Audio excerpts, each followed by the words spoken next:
Саламатсыңарбы урматтуу окуучулар. Биз бүгүн силер менен математика сабагын баштайбыз. Бүгүнкү сабагыбыздын темасы 849-854 мисалдар. Мисал маселе иштөө. Бүгүнкү сабагыбыздын максаты өтүлгөн теманы кайталоо максатында мисал маселе иштейсиңер, логикалык ой жүгүртүүңөр эске сактооңор калыптанат жана чынчылдыкка, тактыкка, туура, сулуу элементи менен жазууга багыт аласыңар деп ишенем. Андай эмесе балдар, мен силерге мисал маселе иштөөдөн мурун арифметикалык амалдарды иштөөнүн ирети тууралуу маалымат берип кетейин. Андай эмесе бул видеого көңүл бурабыз.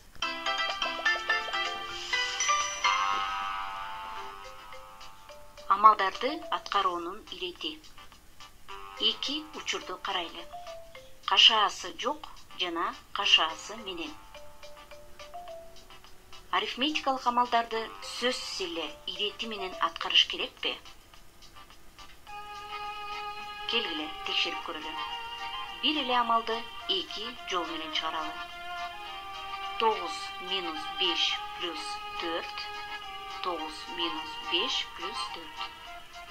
Бул эки амал окшош. Биринчи туюнтмада солдон оңго карай, экинчисинде оңдон солго карай аткаралы. Цифралар менен амалдарды аткаруунун иретин номерлеп алабыз.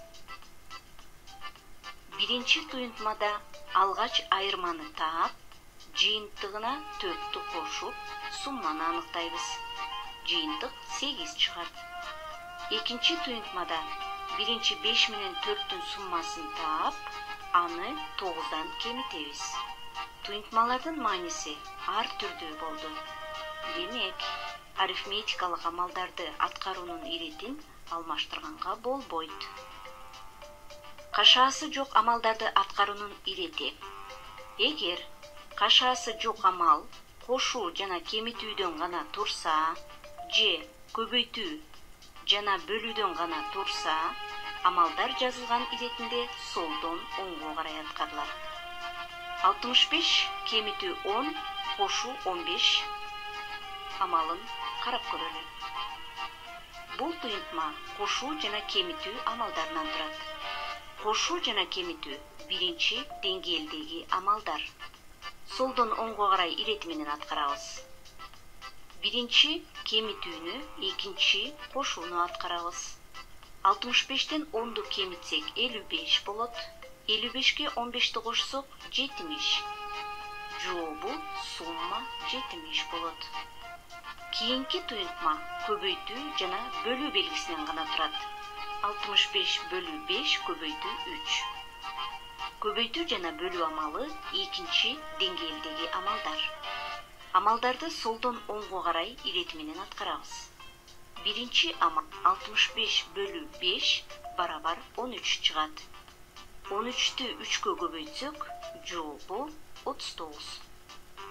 Эгер кашаасы жок туюнтма кошуу жана кемитүү амалынан гана эмес, бөлүү жана көбөйтүү амалдарынан да турса, биринчи көбөйтүү жана бөлүү солдон оңго карай аткарылат, анан кошуу жана кемитүү солдон оңго карай аткарылат.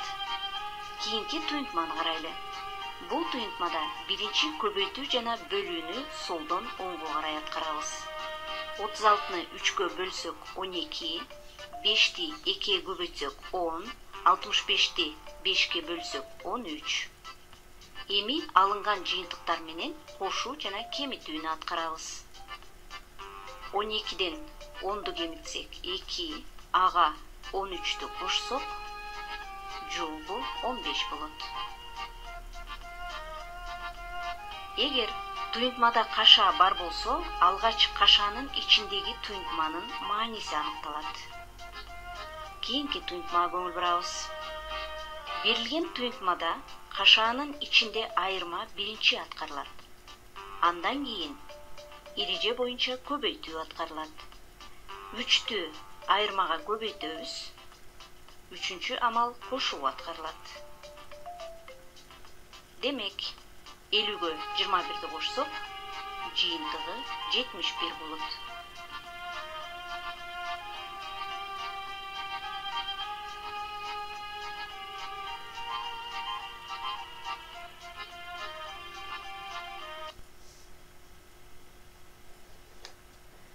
Демек балдар, биз силер менен кошуу жана кемитүү арифметикалык амалдарынын иреттери менен бир сейра кайталап алдык.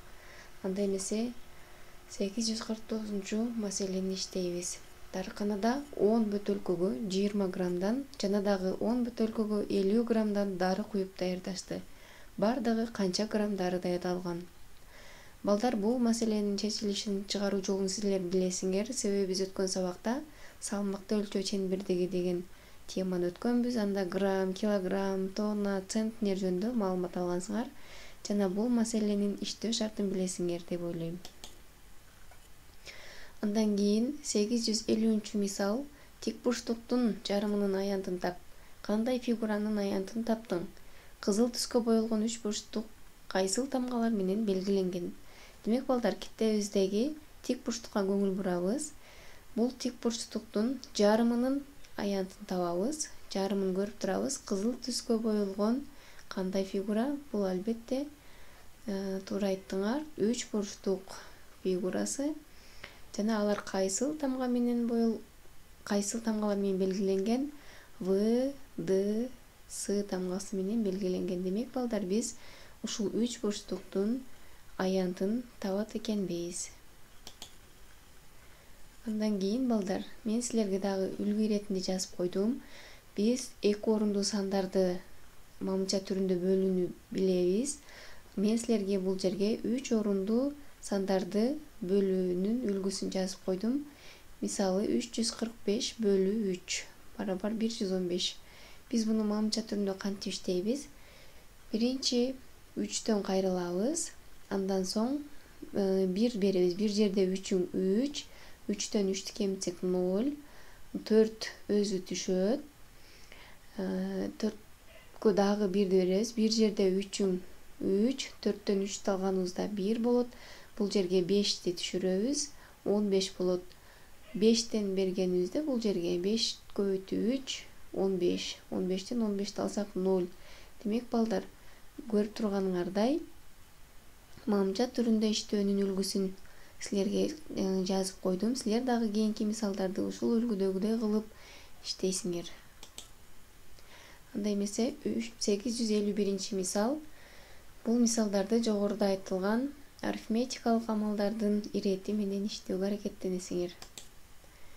Андан кийинки мисал дагы ошондой эле, 852 мисал. Бул мисалдарды дагы дептериңерге жазып иштейсиңер. Андан кийинки мисал 853 мисал. А кандай болгондо каша ачылган, А көбөйтүү 5 каша жабылган, кемитүү 5 туюнтмасынын мааниси 0 болот. Ойлон. Демек балдар, биз ойлонуп иштейбиз. Бул кашанын ичиндеги Анын ордуна кандай санды койсок, биздин туюнтмабыз 0го барабар болот. Ойлонуп туура жообун айтасыңар. Андан кийинки 854 маселеге келсек, 824 койдун 200-ün 1 короого, калгандарын 3 короого тең бөлүп киргизишти. Ар бир короого канчадан кой киргизишкен? Бул маселени дагы чыгарылыш жолун жазып иштейсиңер. 824 койдун 200-ün 1 короого киргизиптир. Демек биз 800дөн 200дү кемитишибиз керек. Андан кийин ошондон калганын 3 короого тең бөлүп киргизишти. Демек балдар, силер түшүнүп турасыңар, 3 короого тең бөлүп киргизишти дегенде биз 824дөн 200дү кемитип, анын айырмасыны 3кө бөлгөнүбүздө биздин маселенин шарты чыгат. Туура жообу чыгат. Ушуну менен балдар, силерге үй тапшырма 855 мисал. 855 мисалдагы туюнтмалардын маанисин таап, дептерибизге жазып, туура жоопторду мага жөнөтөсүңөр. Баарыңарга ийгилик каалайм.